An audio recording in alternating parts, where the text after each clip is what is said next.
नमस्कार, आप देख रहे हैं शहर का number 1 channel city news Muzaffarpur. इसी के साथ मैं अर्पिता परमार आप सभी दर्शकों का स्वागत करती हूं। आइए बढ़ते हैं आज की मुख्य खबरों की ओर। हेडलाइंस के प्रायोजक हैं नीलकमल एक्सक्लूसिव शोरूम। जहरीली शराब मामले को लेकर जिला उत्पाद विभाग ने जिले के कई जगहों पर छापेमारी कर शराब के साथ कई धंधेबाजों को किया गिरफ्तार। मुख्यमंत्री नीतीश कुमार द्वारा राज्य में इलेक्ट्रॉनिक बस की शुरुआत की गई। जिले में पहुंची पहली बस। और मैट्रिक परीक्षा के दौरान सड़क दुर्घटना में घायल छात्र की मौत के बाद परिजनों ने मुआवजे की मांग को लेकर रेवा रोड को घंटों जाम कर काटा बवाल। तो ये थी आज की मुख्य खबरें। अब खबरें विस्तार से। जहरीली शराब मामले सामने आने के बाद जिला उत्पाद विभाग की टीम ने जिले के कई जगहों पर ताबड़तोड़ छापेमारी कर शराब के साथ कई धंधेबाजों को किया गिरफ्तार। बिहार में पूर्ण शराबबंदी लागू है, इसके बावजूद शराब तस्कर तरह तरह के हथकंडे अपनाकर शराब की तस्करी कर रहे हैं। शराब तस्करों पर लगाम लगाने के लिए लगातार उत्पाद विभाग पुलिस अभियान चला रही है। इसी क्रम में गुप्त सूचना के आधार पर उत्पाद विभाग की टीम ने जिले के विभिन्न थाना क्षेत्रों में छापेमारी कर शराब के साथ धंधेबाजों को भी गिरफ्तार किया है।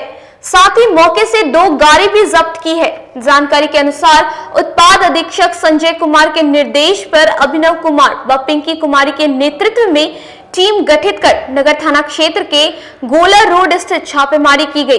छापेमारी के दौरान टीम ने विभिन्न ब्रांड के 265 बोतल विदेशी शराब जब्त की है। साथ ही मौके से एक मोबाइल फोन और 11,600 रुपए नगद बरामद की है। वहीं टीम को आते देख मौके से शराब कारोबारी भागने में सफल रहे हैं। वहीं दूसरी ओर अवर निरीक्षण अल्पना कुमारी के नेतृत्व गठित टीम ने सकरा थाना क्षेत्र के मेहसी चौक के समीप छापेमारी कर एक बोलेरो गाड़ी व एक मारुति सुजुकी को पकड़ा, जिसमें रखे तकरीबन 68 लीटर विदेशी शराब बरामद हुई है। वहीं मौके से 2 कारोबारी को भी गिरफ्तार किया गया है। कारोबारी की पहचान राकेश कुमार उर्फ गुड्डू, उसकी पत्नी माला देवी के रूप में हुई है। वहीं उत्पाद विभाग की टीम ने सदर और मोतीपुर थाना क्षेत्र में छापेमारी कर कई अवैध शराब की भट्टी नष्ट की है। पूरे मामले में उत्पाद विभाग के अवर निरीक्षण अभिनव कुमार ने बताया कि शराब कारोबार के लिए लगातार अभियान चलाया जा रहा है। इसी क्रम में यह कार्रवाई की गई है।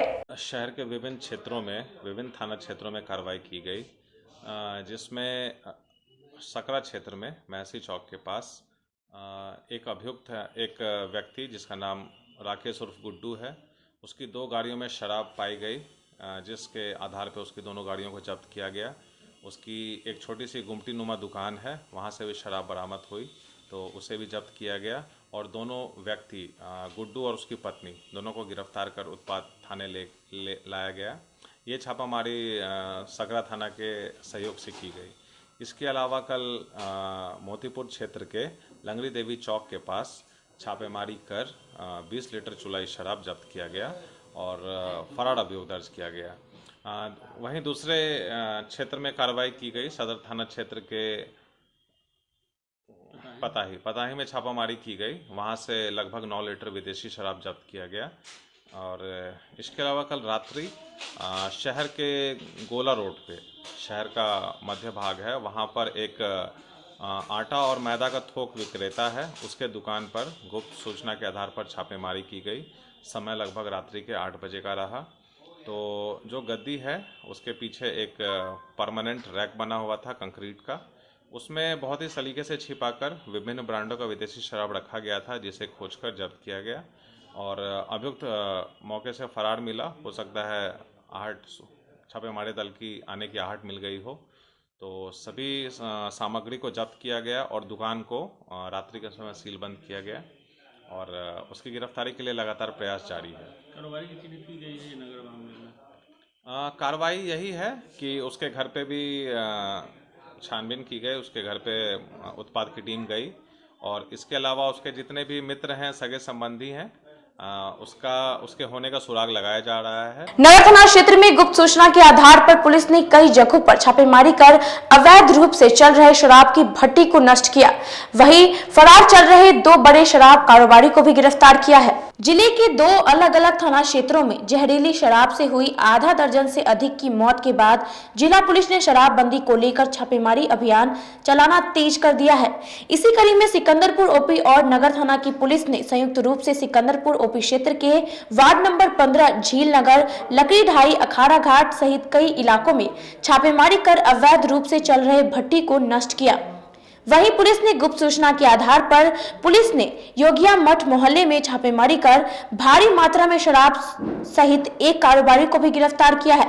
मामले में सिटी एसपी राजेश कुमार ने बताया कि शराब कारोबारियों के खिलाफ लगातार अभियान चलाया जा रहा है। साथ ही लोगों को जागरूक करने के लिए थाना स्तर व स्थानीय जनप्रतिनिधि के द्वारा प्रचार प्रसार भी किया जा रहा है। लेकर के अभी यहाँ पे हम लोग 2 स्तर पे अभियान प्रारंभ किए हैं। पहले उन क्षेत्रों को चिन्हित हम लोग किए जहाँ पे अवैध रूप से कच्चे शराब, देसी शराब बनाकर बेचे जाने की सूचना मिल रही थी और जहाँ पे बड़े स्तर पे माफियाओं के द्वारा शराब कारोबार का संचालन किया जा रहा था। इस सभी के संबंध में सूचना संकलन कर और उस पर प्रतिदिन हम लोग कार्रवाई कर रहे हैं। इस कार्रवाई के तहत में जिला स्तर से भी पुलिस उपाधीक्षक के नेतृत्व में कुछ टीमों का भी गठन किया गया है। ये टीम भी लगातार शराब के विरुद्ध में कार्रवाई अपना जारी रखे हुए है और यह कार्रवाई हम लोग का लगातार चलेगा। दूसरे हम लोगों ने यहाँ पे एक जागरूकता के अभियान भी चलाने का काम शुरू कर दिया है। स्थानीय जीते हुए सदस्यों, वार्ड सदस्यों आदि को हम लोग बुला करके उनके साथ बैठक करके उनका भी सहयोग ले रहे हैं और शराब का जो उससे उसकी बुराइयां हैं उसके बारे में लोगों को बताने का काम हम लोग करवा रहे हैं ताकि इसका असर उन लोगों पर पड़े। उसके कानून के संबंध में भी लोगों को जागरूक किया जा रहा है कि इसके लिए सरकार द्वारा बहुत पहले से ही कानून बनाई जा चुकी है। इसके तहत पकड़े जाने पर कठोर कार्रवाई भी होगा। वहीं सदर थाना क्षेत्र से 2 बड़े शराब कारोबारी को भी गिरफ्तार किया गया है, जो कि बीते दिनों सदर थाना क्षेत्र के कच्ची पक्की चौक के समीप कर्जा थाने के प्रभारी थानेदार बीके यादव के साथ स्प्रिट की डील कर रहे थे। गौरतलब है कि जिला पुलिस की विशेष टीम ने छापेमारी कर प्रभारी थानेदार बीके यादव सहित 3 कारोबारी को गिरफ्तार कर पूछताछ के बाद न्यायालय में प्रस्तुत कर जेल भेज दिया था। उन्होंने लोगों की निशानदेही पर पुलिस ने मामले में फरार चल रहे टुन्ना सिंह और संतोष कुमार को कल देर रात छापेमारी कर गिरफ्तार किया है, जिससे पूछताछ के बाद मंगलवार को न्यायालय में प्रस्तुत कर जेल भेज दिया गया है। मुख्यमंत्री नीतीश कुमार द्वारा राज्य में 18 इलेक्ट्रिक बस की शुरुआत की गई। जिले में पहली इलेक्ट्रिक बस पहुंची, यात्री में काफी उत्साह दिखा। बिहार को आज एक बड़ी सौगात मिली है। बिहार की सड़कों पर इलेक्ट्रॉनिक बसों के परिचालन की शुरुआत हो गई है। मुख्यमंत्री नीतीश कुमार ने पटना से हरी झंडी दिखाकर बस सेवा की शुरुआत की है, जिसमें पहले चरण में 25 डिलक्स, 30 सेमी डिलक्स समेत कुल 82 बस सेवा की शुरुआत की गई है। उसी क्रम में मुजफ्फरपुर जिले को भी एक इलेक्ट्रॉनिक बस और 15 डिलक्स बस मिला है। ये सभी बसें वातानुकूलित और आधुनिक सुविधाओं से लैस है। बसों के अंदर इमरजेंसी गेट एवं इमरजेंसी विंडो की भी सुविधा उपलब्ध है। इलेक्ट्रॉनिक बसों को चार्ज करने के लिए परिवहन परिसर इमली चट्टी में कुल 1200 किलोवाट के चार्जिंग स्टेशन बनाए गए हैं। प्रतिदिन रात्रि में इलेक्ट्रॉनिक बसें चार्ज किए जाने के बाद यहीं से पटना के लिए खुलेंगी। अब यात्रियों को जिला और प्रखंड मुख्यालय से राजधानी का सफर काफी आसान हो जाएगा। पथ परिवहन निगम मुजफ्फरपुर क्षेत्रीय कार्यालय के लिए आज बहुत ही खुशी का दिन है। वर्ष 16 में जब हम यहाँ प्रभार ग्रहण किए थे, उस समय मात्र 22 पुरानी टाटा गाड़ियाँ थी, लेकिन मेरे आने के बाद 17 में 110 मार्को पोलो और आइसर गाड़ियाँ यहाँ मुजफ्फरपुर को मिली। जब हम यहाँ आए थे तो यहाँ बिजली की स्थिति एकदम नहीं थी। 7-8 साल पहले से यहाँ बिजली पानी का कोई व्यवस्था नहीं था, लेकिन बिजली क्या, आज 200 केवी का ट्रांसफार्मर बिहार राज्य पथ परिवहन निगम को यहाँ उपलब्ध हो गया है।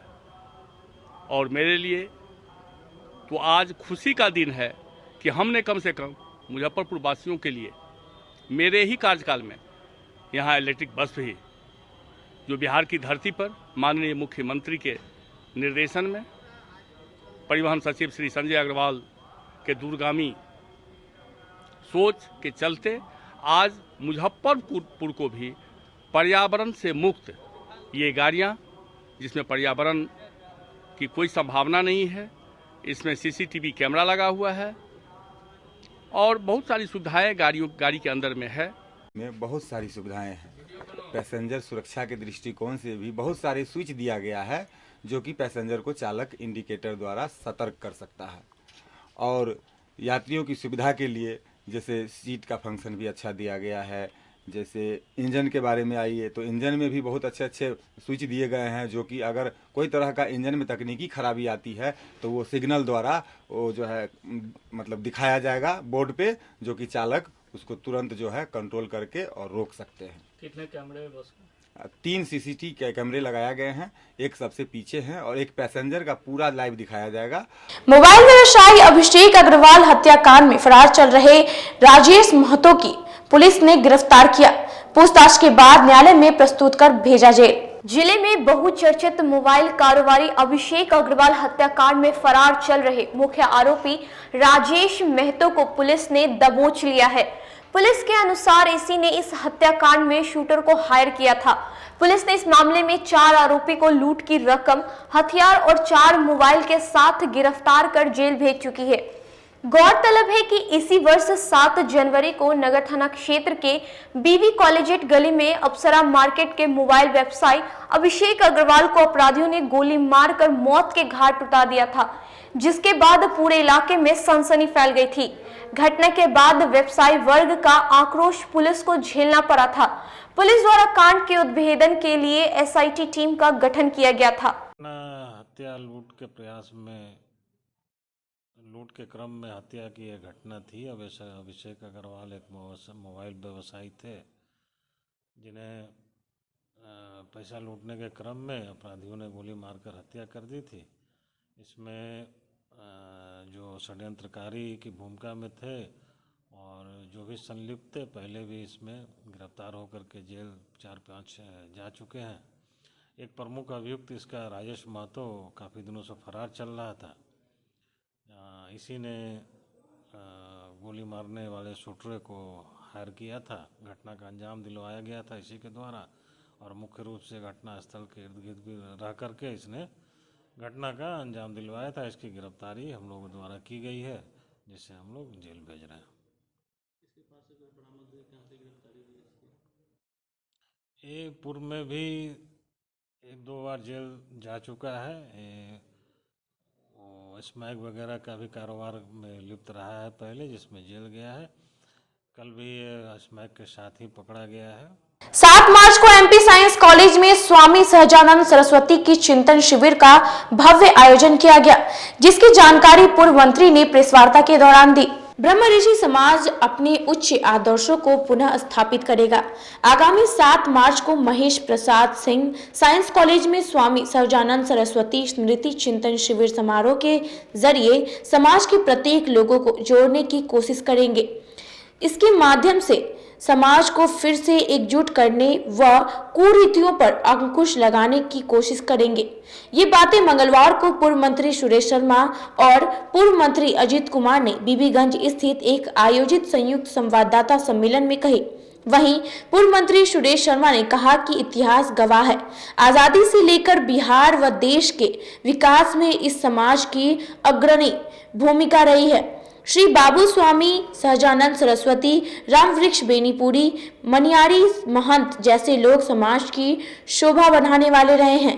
इस समाज ने SKMCH, law college, PMCH, Patna university, LS college और न जाने कितने शैक्षणिक और स्वास्थ्य संस्थानों के लिए जमीन दान दी है।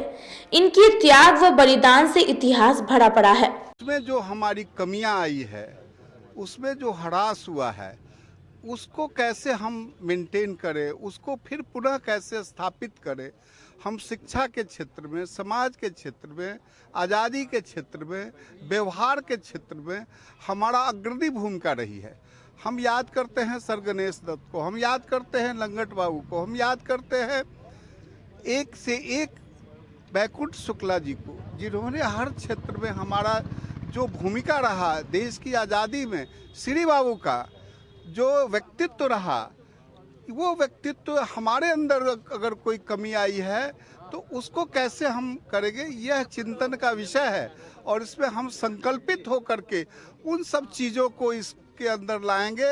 और हमारा जो नवयुवक समाज है वह आज हम कहते हैं कि रामानंद सागर ने रामायण को जागृत कर करके बच्चों को राम के प्रति जागृत किया। हम समाज के लोगों को जागृत करेंगे, अपने अतीत का जो गौरवशाली भविष्य रहा है उसको बता करके हम समाज को उससे जोड़ेंगे।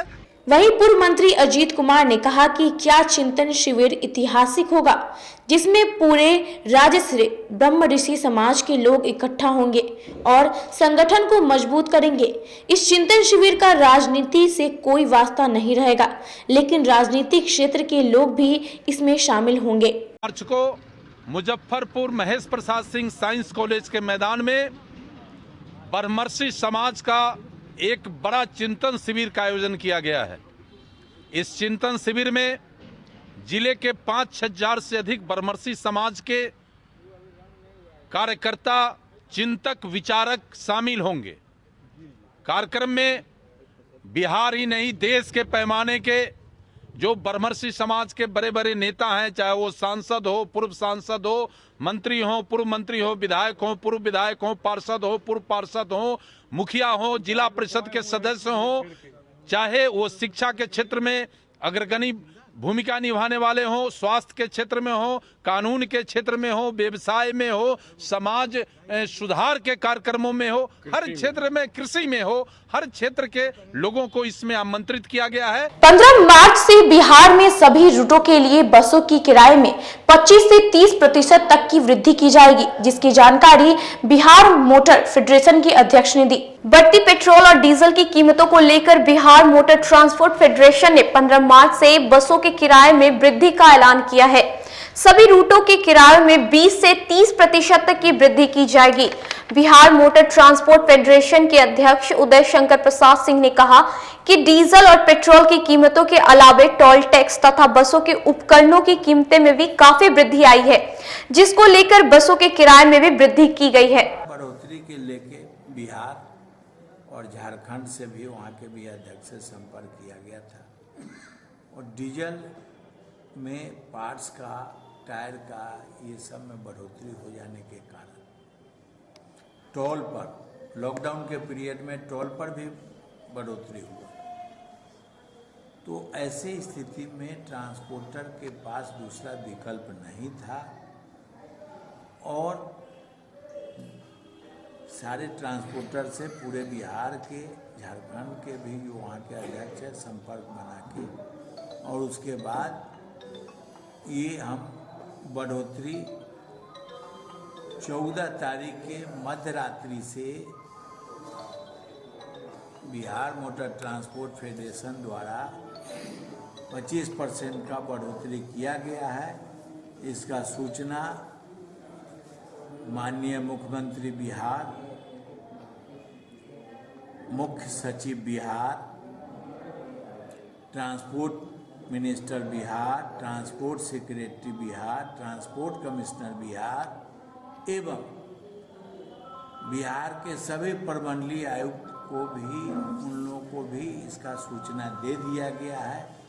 अगर कोई सुझाव हो। सदर अस्पताल परिसर में जिला अग्निशमन विभाग की टीम ऑडिट के लिए पहुंची। अस्पताल प्रशासन की लापरवाही सामने आने के बाद टीम ने 15 दिनों का अल्टीमेटम दिया। सदर अस्पताल में हुई अग्निशमन विभाग की जांच में आज कई चौंकाने वाले तथ्य सामने आए हैं। विशेषकर सदर अस्पताल में हाल ही में शुरू हुए नवनिर्मित शिशु रोग अस्पताल का संचालक बगैर एनओसी के कराने का खुलासा हुआ है। अस्पताल के अग्निशमन उपकरण को ऑडिट करने आई टीम को अस्पताल के अग्निशमन में कई उपकरण जांच में बेकार मिले हैं, जिससे नाराज अग्निशमन की टीम ने फिलहाल अस्पताल के संचालक के लिए विभागीय क्लियरेंस देने से इनकार कर दिया है।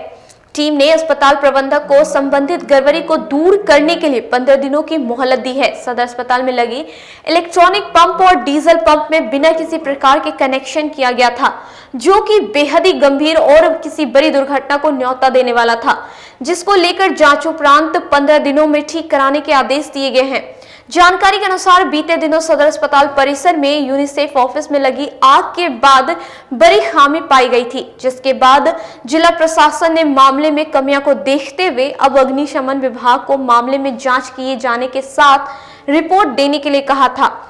जिला अग्निशमन विभाग के अधिकारी संतोष कुमार पांडे ने बताया कि विभाग के द्वारा नोटिस दिया गया था कि शिशु विभाग का ऑडिट करने के लिए वहीं ऑडिट किया गया है। इस दौरान अस्पताल प्रशासन की बहुत बड़ी लापरवाही सामने आई है। कल नोटिस दिए थे शिशु अस्पताल के फायर ऑडिट करने के लिए, और मैनेजर साहब के साथ हम लोग आज इस बिल्डिंग का ऑडिट किए। आज जब फायर ऑडिट करने लगे तो पंप हाउस देखे, जो फायर का बड़े बड़े उसमें जौकी पंप, इलेक्ट्रिक पंप और डीजल पंप लगे हुए रहते हैं, उसमें कनेक्शन ही नहीं था। पाइपलाइन में होज बॉक्स नहीं था, ना ब्रांच था, तो बहुत सा इसमें कमी देखे और इनको हमने अपने फायर रिपोर्ट में इनको गाइडलाइन कर दिए हैं। उसमें 15 दिन के टाइम दिए हैं मैनेजर साहब को कि जो फर्म से आप लोग काम कराए हैं उसको अविलंब बुलाकर इसको तुरंत ठीक करवाइए, क्योंकि ये अस्पताल है बच्चा का, इसमें अगर फायर से संबंधित अगर संपूर्ण व्यवस्था नहीं रहे और कोई बच्चा हादसा अग्नि से पीड़ित हो जाए तो उसका तो जवाब ये लोग से नहीं आएगा। इसलिए ये लोग को हम 15 दिन के टाइम दिए हैं कि 15 दिन के अंदर में इसका फायर का संपूर्ण व्यवस्था कीजिए। इससे पूर्व भी इस तरह की शिकायतें आई है सदर अस्पताल से, उस समय भी अल्टीमेटम दिया गया था सदर अस्पताल प्रशासन को, इसके बावजूद भी सजग नहीं होती दिख रही है। नहीं, हम तो अपना मेरा जो फायर ऑफिसर का जो कर्तव्य है वो हम कर रहे हैं, और बाकी ये लोग अनुपालन करेंगे या अथवा नहीं करेंगे। शेखपुर पंचायत के शेखपुर ढाब में पीसीसी सड़क का जिला परिषद अध्यक्ष ने शिलान्यास किया। शेखपुर पंचायत के शेखपुर ढाब गांव में 7.5 लाख रुपए राशि की लागत से पीसीसी सड़क का जिला परिषद अध्यक्ष इंदिरा देवी ने किया। इस मौके पर गांव के मुखिया समेत दर्जनों गांव के लोग मौजूद रहे। गांव के लोगों ने जिला परिषद अध्यक्ष का माला पहनाकर स्वागत किया। इंदिरा देवी ने कहा कि इस सड़क का निर्माण करना काफी जरूरी था, इससे काफी लोगों की परेशानी दूर हो गई है। पंचायत में 15वीं राज्य वित्त आयोग योजना की राशि से शेखपुर पंचायत अंतर्गत ग्राम शेखपुर ढाब में बिहारी राय के घर से लेकर पुलिया तक की पीसीसी सड़क का निर्माण का आज हम शिलान्यास किए हैं। कितने वर्ष से ये सड़क जर्जर? 50 साल से, वर्षों से ही नहीं हो रहा था, और इतना जो भी बने मंत्री हो, विधायक हो, सांसद जो भी हो, आज तक रोड का आज तक मरम्मती नहीं हुआ, न इसका शिलान्यास हुआ, न पीसीसी का कार्य हुआ। अब वक्त चला एक छोटे से ब्रेक का। बने रहिए हमारे साथ, देखते रहिए city news Muzaffarpur. ST International School. If you want to give your child a strong foundation, the school of your dream. Play to 10th based on CBSE curriculum.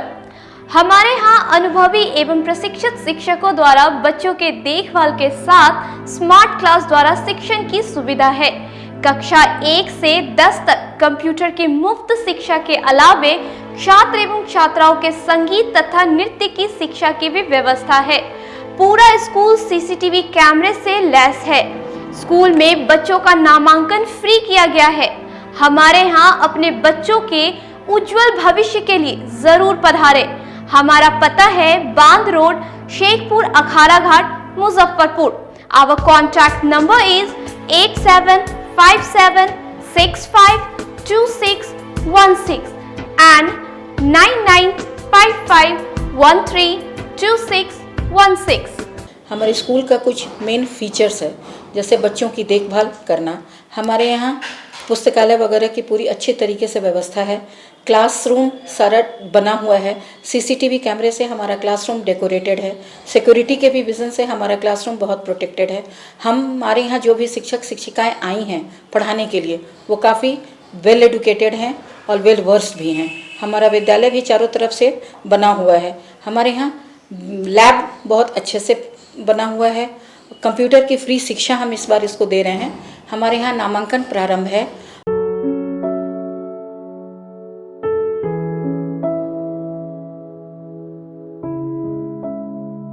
शादी समारोह और किसी प्रकार की पार्टियों के लिए आपको कई जगहों पर जाना नहीं पड़ेगा, क्योंकि आपको सारी सुविधा एक ही छत के नीचे उपलब्ध मिलेंगी, वो भी उचित मूल्य पर।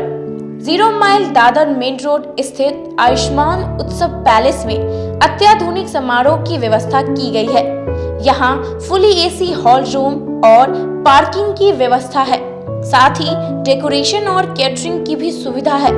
तो एक बार हमारे यहाँ जरूर संपर्क करें। हमारा पता है Shiv Dulari complex, Dadar road, Muzaffarpur. Our contact number 8700973246।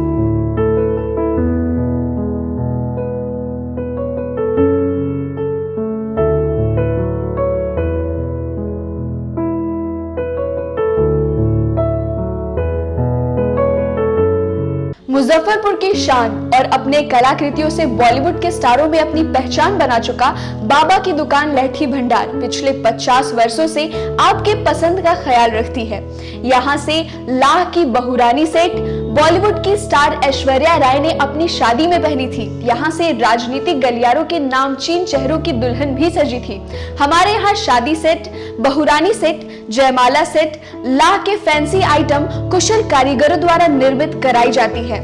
इसके अलावा चूड़ा सेट, कंप्यूटर चूड़ा, कुंदन चूड़ा, वाटरप्रूफ चूड़ा, चुंदरी 3 बुंदिया, बंग बंगरी, हिंगलू, पात चूड़ा, जंगली चूड़ा का भी निर्माण अपने कारीगरों द्वारा कराती है। यही नहीं, लाह से बनी कान का टॉप्स, रिंग, नथ, गला का हार, मांग टीका, पेन स्टैंड, हाथी, बिछिया, ग्लास, करा भी बनाती है। तो एक बार हमारे यहाँ अवश्य पधारे। बाबा की दुकान लहठी भंडार, इस्लामपुर, मुजफ्फरपुर। हमारा कॉन्टैक्ट नंबर है 9308620444। 40-50 साल से जो हमारी दुकान है, ये बाबा की दुकान लहठी भंडार, समझे ना, पुश्तैनी हम लोग का काम ही है। और हमारे यहाँ जो है जितने भी है, जैसे कि ऐश्वर्या राय के यहाँ लहठी गया, हमारा सचिन के यहाँ गया है, और आपके जो है तेज प्रताप सिंह, अभी लालू प्रसाद के लड़के की शादी हुई है, उसमें भी लहठी भेजा गया था। और हमारे यहाँ जो है ना बहुरानी सेट है, जैसे कि है कुंदन सेट है, और जैसे कि हम लोग जो डिज़ाइन जो है सेलेक्ट करते हैं जो लगन के ऊपर जो है, जैसे कि कस्टमर का चॉइस देखते हैं हम लोग हैं, उसी टाइप से हम लोग जो है माल तैयार करते हैं।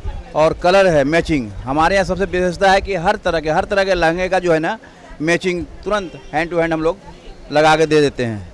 हम पढ़ाते नहीं, हम बच्चों में विश्वास जगाते हैं। Christ Jyoti international school, based on CBSE curriculum with coeducation. इस स्कूल में प्रत्येक विषयों के लिए अनुभवी शिक्षकों का समूह है। विद्यार्थियों को अलग से ट्यूशन पढ़ने की आवश्यकता बिल्कुल नहीं है। बच्चों को प्रत्येक विषयों के लिए अलग से अतिरिक्त कक्षाएं दी जाती हैं। साइंस और कंप्यूटर लैब की व्यवस्था के साथ उत्तम खेल कूद के लिए बड़ा सा कैंपस भी है। नर्सरी के बच्चों को खेल कूद की विधि से पढ़ाई जाती है। केंद्रीय माध्यमिक शिक्षा बोर्ड पर आधारित पाठ्यक्रम से कक्षा प्ले हाउस व नर्सरी से 8वीं वर्ग तक ये नामांकन प्रारंभ है। तो नामांकन के लिए तुरंत संपर्क करें। हमारा पता है Christ Jyoti international school, Dharmodaya स्थली, माधोपुर सुस्ता, मुजफ्फरपुर। ज्वाइन किया क्राइस्ट ज्योति स्कूल को, और यहाँ की व्यवस्था, यहाँ के पेरेंट्स सारे लोग पूरी तरह से बच्चों की पढ़ाई के प्रति जो केयरलेस थे, मैंने उन्हें जागरूक करने की कोशिश किया, और उस व्यवस्था को बदलने के लिए मैं हर संभव प्रयास करती हूँ। जहाँ तक हो पाएगा मैं इसे आगे बढ़ाऊँगी, इसे आगे बढ़ाना ही मेरा कर्तव्य है। अब आ गया है आपके अपने शहर में उत्तर बिहार का पहला नीलकमल एक्सक्लूसिव शोरूम। नीलकमल इंडिया की फेवरेट फर्नीचर ब्रांड है। इस कंपनी के सभी रेंज एक ही छत के नीचे आपको मिलेगी। होम फर्नीचर, ऑफिस फर्नीचर की सभी रेंज यहाँ पे उपलब्ध है। कंपनी का एक्सक्लूसिव शोरूम होने के कारण 40% तक की विशेष छूट यहाँ मिल रही है। इसके अलावा 0% इंटरेस्ट के साथ बैंक से फाइनेंसिंग की भी सुविधा उपलब्ध है। तो देर मत कीजिए, एक बार हमारे यहाँ अवश्य पधारें। हमारा पता है Mithanpura Narayanpur road opposite to Vaishali management college और हमारा कॉन्टैक्ट नंबर है 9334900888 और 7004320380। नॉर्थ बिहार का पहला एक्सक्लूसिव शोरूम मुजफ्फरपुर में यूए एसोसिएट के सौजन्य से नीलकमल का एक्सक्लूसिव शोरूम खुला है और आप लोगों से यही भी निवेदन है कि एक बार इस शोरूम में आइए और इसके विस्तृत रेंज को देखिए, जो कि एक अच्छे रेंज के साथ एक अच्छी कीमत के साथ आपको मिलेगा। तो एक बार हम लोगों को आप सेवा करने का मौका दें। शिक्षा के क्षेत्र में अपना एक स्थान बनाने में सफल आवासीय भारती इंटरनेशनल स्कूल बच्चों को नर्सरी से लेकर +2 तक की बेहतर शिक्षा देने को लगातार प्रयासरत है। सीबीएसई पाठ्यक्रम पर आधारित यह स्कूल पढ़ाई के साथ साथ खेलकूद और व्यक्तित्व विकास पर विशेष ध्यान दे रही हैं।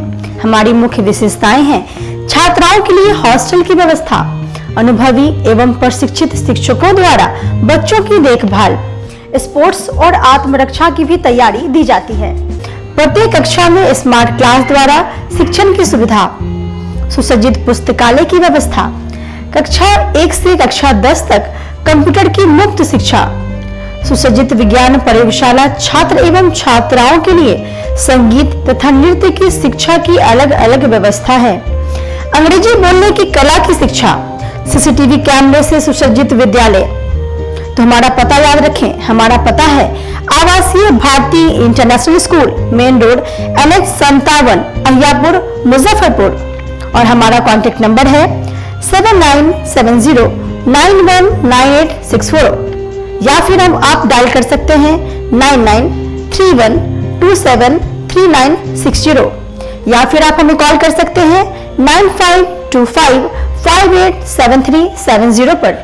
Registration and admission is going on from nursery to 9th for the session 2018 to 2019.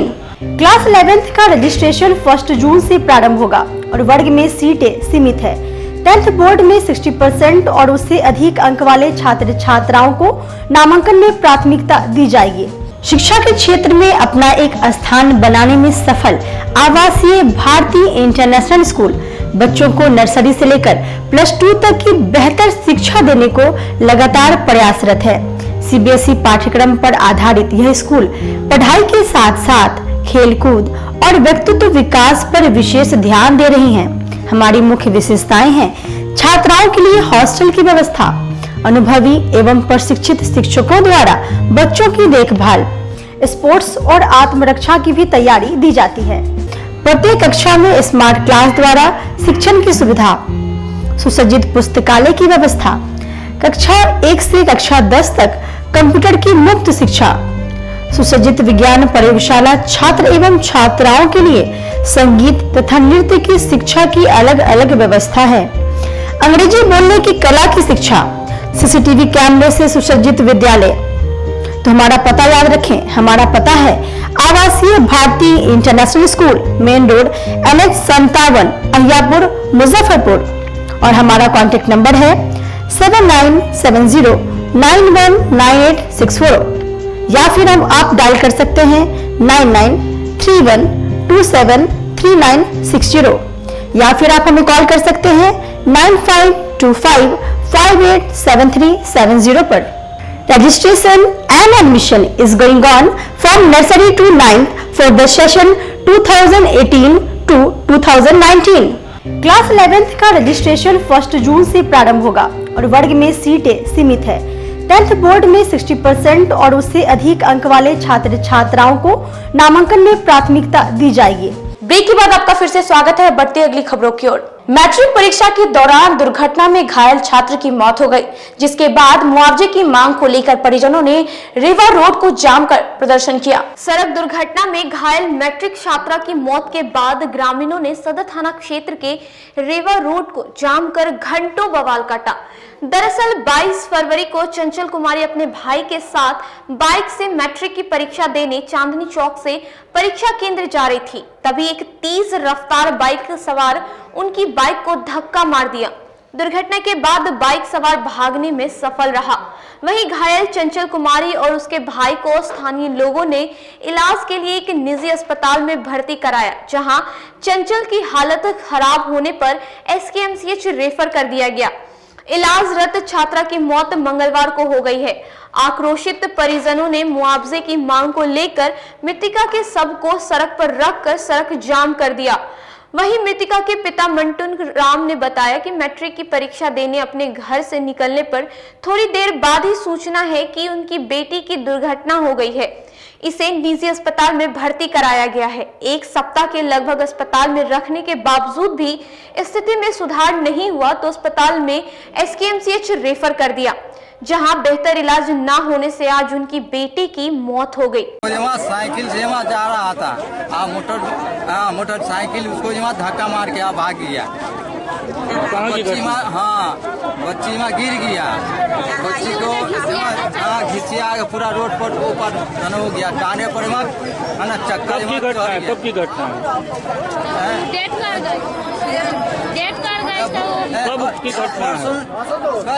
कै तारीख को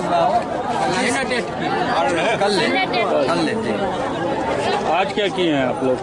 आज बॉडी आई मिला, आज यहाँ मिला है, कल वहाँ गया भर्ती हुआ मेडिकल, आज वहाँ मिला है। नाम क्या बच्ची का? चंचल कुमार। कितना उम्र है? 17-18। वहीं सड़क जाम कर रहे स्थानीय लोगों का कहना है कि मुआवजे की मांग को लेकर उन्होंने सड़क जाम किया था और मुआवजा नहीं मिलने तक सड़क जाम जारी रहेगा। वहीं सूचना पर सदर थाना पुलिस लोगों को समझा बुझाकर सड़क जाम समाप्त कराया। ही हम लोग वीडियो सीओ से हमेशा फोन से बात होती रही इसके मुआवजे के बारे में, लेकिन उनके द्वारा बराबर आश्वासन दिया जा रहा है कि अब चेक बन के जा रहा है, अब जा रहा है, अब जा रहा है।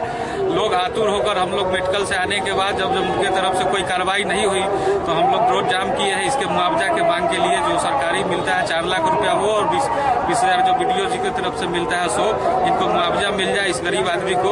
समाहरणालय सभा कक्ष में विद्युत बिक्री दर के निर्धारण को लेकर आयोग के सदस्यों ने जन सुनवाई की। समाहरणालय सभा कक्ष में मंगलवार को बिहार विद्युत विनियामक आयोग के सदस्य एसपी चौरसिया और आरके चौधरी द्वारा विद्युत बिक्री दर के निर्धारण को लेकर जन सुनवाई की गई। इस जन सुनवाई में एनबीपीडीसीएल के अधिकारी, chamber of commerce, consumer association, लघु उद्योग भारती, बेला उद्यमी संघ के सदस्यों ने अपनी समस्या को आयोग के समक्ष रखा। ज्यादातर मामले कम वोल्टेज, बढ़ती बिजली दर, समस्या का जल्द निपटारा न होना सहित कई मामले आयोग के समक्ष रखा गया। साथ ही बिहार विद्युत विनियामक आयोग द्वारा वित्तीय वर्ष 2021-22 में 1 अप्रैल 2021 से लागू होने वाले बिजली दर का निर्धारण करने को लेकर north Bihar power distribution company limited एवं south Bihar power distribution company limited ने प्रस्ताव आयोग के समक्ष रखा, जिसे लेकर आयोग द्वारा उस पर आम नागरिकों, हितधारकों एवं संगठनों से राय प्राप्त की गई। पेमेंट का प्रॉब्लम है, थोड़ा सा इंफ्रास्ट्रक्चर जो मुजफ्फरपुर टाउन एरिया में है उसकी कमियां हैं। इसको हमने निर्देश दिया है, इनके जो उच्च स्तर के अधिकारी हैं उसको कंटिन्यूअस बेसिस पर इसको मॉनिटर करेंगे और विदिन 6 मंथ to 8 मंथ इन्होंने बताया है कि हम 2-3 चीज़ें जो उभर के आई है, जो कंज्यूमर ग्रीवांस का, रिकंडक्टिंग का इशूज़ है, फ्रेंचाइज रिलेटेड जो यहाँ का पुराना फ्रेंचाइज था वो टर्मिनेट कर दिया गया, वो रिलेटेड इश्यूज़ है, उसको ये टाइम बाउंड मैनर में इसको ये समस्या को निदान करने के लिए हम विश्वास दिलाया और हमें भरोसा है कि ये करेंगे। सर लास्ट में जो समस्या इन्होंने एक आदमी ने बताया है रिश्वत को लेकर, बिजली कटिंग, ऐसा मामला बहुत देखने को मिला है। हाल फिलहाल में एसडीओ पर भी झड़प हो गई थी उपभोक्ता से। इस तरह की समस्याएं तो कहीं कहीं हो रहा है, तो ये लोग कोशिश कर रहे हैं, हम लोगों के नॉलेज में आता है तो हम लोग अप्रोप्रिएट एक्शन लेते हैं as per hour rules and regulations जो हैं। बट हम लोगों के लेवल पे इस तरह की समस्या नहीं आती है, अगर आएगी तो हम लोग इसके बारे में जरूर संज्ञान लेंगे। एक सर सबसे बड़ी समस्या ये है कि पिछले 20 साल से बिजली को पर डे 5 घंटा तार बदलने कब तक बदले? हाँ, ये समस्या वही यही टाइम बाउंड है, 6 से 8 महीना बोला ना हमने। हाँ, ये अभी ये डायरेक्टर प्रोजेक्ट्स भी यहाँ पर आए हुए हैं नॉर्थ बिहार के। सड़क पर से बोल नहीं उतर रहा है, कोई बोल नहीं निकल रहा है, कोई मॉनिटरिंग नहीं है सर, कोई मॉनिटरिंग सरकार से जो ठीक है, उसको हम लोग देखते हैं। हमने अब निर्देश भी दिया है अभी, इन्होंने अभी आप लोगों के सामने वो अभी विश्वास भी दिलाया है कि हम सीनेट बैठक में प्रदर्शन के दौरान धक्का मुक्की करने सहित कई मुद्दों को लेकर एबीवीपी के सदस्यों ने जिलाधिकारी को ज्ञापन सौंपा। अखिल भारतीय विद्यार्थी परिषद के सदस्यों ने जिलाधिकारी से मुलाकात की। इस दौरान सभी सदस्यों ने जिलाधिकारी को बताया कि पिछले दिनों बिहार विश्वविद्यालय की सीनेट की बैठक में शांतिपूर्ण ढंग से प्रदर्शन कर रहे थे। इसी दौरान कार्यकर्ताओं पर हमला किया गया। यह हमला सोची समझी साजिश के तहत की गई थी। इसके अलावा जिलाधिकारी के समक्ष विश्वविद्यालय की सारी समस्याओं को सामने रखा। विश्वविद्यालय में जो अराजक माहौल है और वहाँ जो एक तरीके से असुरक्षा का भाव आम छात्रों में चल रहा है, कोई भी सुरक्षित नहीं है, किसी के साथ दुर्व्यवहार किया जा रहा है। इसी के लिए हम लोग कई बार विश्वविद्यालय प्रशासन को बता चुके हैं, लेकिन विश्वविद्यालय प्रशासन का कहना है कि हम लोग अपने स्तर से पूरा व्यवस्था करते हैं, लेकिन हमारे पास जितना संसाधन है हम उसी में व्यवस्था कर रहे हैं। जो कि और हम लोग विद्यार्थी परिषद के कार्यकर्ता जब देखते हैं तो हमको लगता है कि यहाँ संसाधन ज़्यादा चाहिए, गार्ड फोर्स की व्यवस्था ज़्यादा चाहिए। तो इसीलिए हम अभी जिलाधिकारी से मिलने आए हैं महोदय से, और हम लोग ये आग्रह कर रहे हैं, मांग दे रहे हैं कि विश्वविद्यालय में एक सुरक्षित वातावरण बनाने के लिए भरपूर सुरक्षा की व्यवस्था की जाए, एक रणनीति के साथ कि आम छात्रों के साथ कोई वहाँ दुर्व्यवहार न हो सके। क्यों ऐसा फील होता है आपको? हमको हम लोगों को इसलिए फील हो रहा है कि हम बता सकते हैं कि पिछले दिनों जिस तरीके से सीनेट की बैठक में विद्यार्थी परिषद के कार्यकर्ता शांतिपूर्ण धरना कर रहे थे अपना मांग पत्र देने के लिए कुलपति महोदय को, और साथ में थोड़ी देर के बाद ही वहाँ जो असामाजिक तत्व है वो आके विद्यार्थी परिषद जैसे रजिस्टर्ड छात्र संगठन को रोकने का प्रयास करता है और धक्का मुक्की करता है, दुर्व्यवहार करता है, तो हम समझ सकते हैं कि वहाँ जो आम जनता 200-300 किलोमीटर दूरी से जो आता है, आम छात्र 200-300 किलोमीटर दूरी से आते हैं, इतना पैसा खर्च करके आते हैं, उनके साथ क्या व्यवहार किया जाता होगा और क्या स्थिति उनके साथ बनती होगी। तो विद्यार्थी परिषद बहुत चिंतन करने के बाद यह निर्णय लिया है, और हम लोगों ने कुलपति महोदय से भी बात की। तो कुलपति महोदय का जिस अनुसार कहना था, हमको लगा कि विश्वविद्यालय प्रशासन अपने आप को उस परिस्थिति से निपटने में अपने आप को सक्षम नहीं समझ रही है, इसलिए हम लोग अभी जिलाधिकारी महोदय को बताने आए हैं कि आप भी इसमें इंटरफेयर करके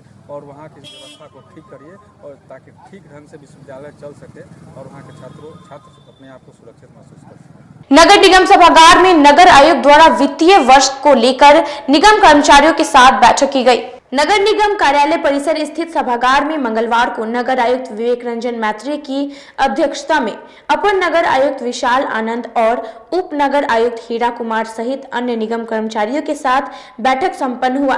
बैठक में नगर निगम में महालेखाकार से संबंधित पत्रों के आलोक में वित्तीय वर्ष 2017 से 2018 में दर्ज ऑडिट में भारी अनियमितता पाई गई है, जिसके अनुपालन के लिए सभी कर्मचारियों और शाखा प्रभारियों के साथ बैठक कर जवाब की तैयारियों को लेकर चर्चा की गई।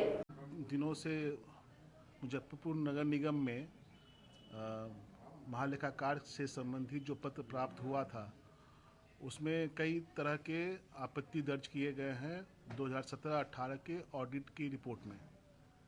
चूँकि ये एक अनुपालन सभी कार्यालय से अपेक्षित होता है, इस संदर्भ में एक बैठक आहूत की गई है, जिसमें हमारे कार्यालय के सभी उप नगर आयुक्त, सभी शाखा प्रभारी और प्रधान सहायक उपस्थित हैं।